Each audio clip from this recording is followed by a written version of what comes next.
السلام علیکم ملګرو. د یحیی ماشوم په قبر باندې اخر کار روان شو. ډیر زر به د یحیی ماشوم د 85 غز لاندې کندې نه راوځي. خپل مقبره کې به الله د کفن دفن سیستم کړل شي. تاسو له په ویډیو کې ښکاري چې پراپر ټیم سلیکټ کړی شوی دی، باقاعده هغه ځینه تابوت او کړل شوی دی. هر یو کس د غزیله ورتلې نشي. بالکل هم دغه رنګ په کار و دا یو پراپر ټیم کار و دا سوشل میډیا والا کسانو کار نو، دا کیمرو د مایکونو والا کار نو چې د ګنټي او بلچي رښتلې یو پرونی ویډیو باندې ویډیو هم جوړ کړی و، شروع کړی و چې په قبر کار روان شو. د خپل پیجونو د لپاره ګوره دغه خلک چې کوم دی لګیا دي او څه خلک پکې داسې دي سوشل میډیا والا چې ضمیر خان ضمیر پسې اوس خبرې کوي چې ضمیر خان ضمیر سټیپ اوچت کړو. ضمیر خان ضمیر خو د ډیرو خلکو ضمیرونه راژوندي کړي، یعنې تر اوسه خو چا قدم نشته. دا ماشوم به همدغه رنګ پروت و، ضمیر خان ضمیر سټیپ اوچت کړو نو ټول خلک راویښ شو، سوشل میډیا والا هم راویښ شو، سیاستدان هم راویښ شو، هر ډپارټمنټ والا راژوندی شو.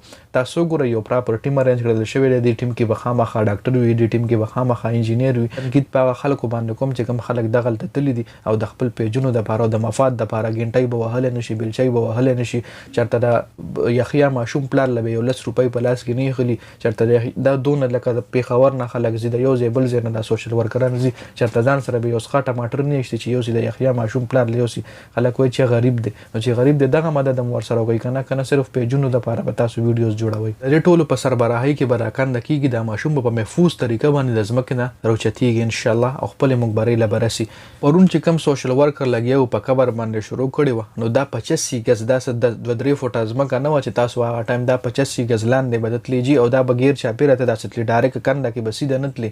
ماشوم درنه هم لګېدی شو، دا به ته غیر چاپېره ته کنده کوله نو په دې باندې که چېرې په سړو باندې کار کېدی، مطلب د خلکو ایفرټس پکې لګېدی نو په دې باندې یو 15-16 ورځې لګېدی. که تا سره ډېر زیات کسان هم خو چې کله اوس دا ماشینرۍ باندې به دا کسان کار شروع کوي فلحالي کنده ولا غټه جوړوي، هغې نه پس په دې له ماشینري راځي. په ماشینرو باندې به دا کار شروع کېږي. 85 غز لاندې ګوره دا ګپ نه دی. 85 غز چې کوم دی دا ډېره ډیپ ګهرۍ ده، دا په سړو باندې ته نشي کنستی.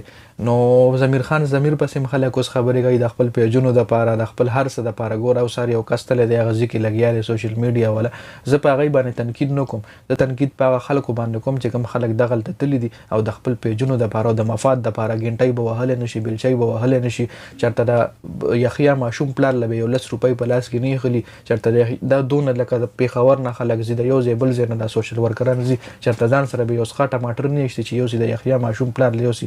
خلک وایي چې غریب دی، نو چې غریب دی دغه مدد هم ورسره وکړئ که نه صرف پیجونو دپاره به تاسو ویډیوز جوړوئ.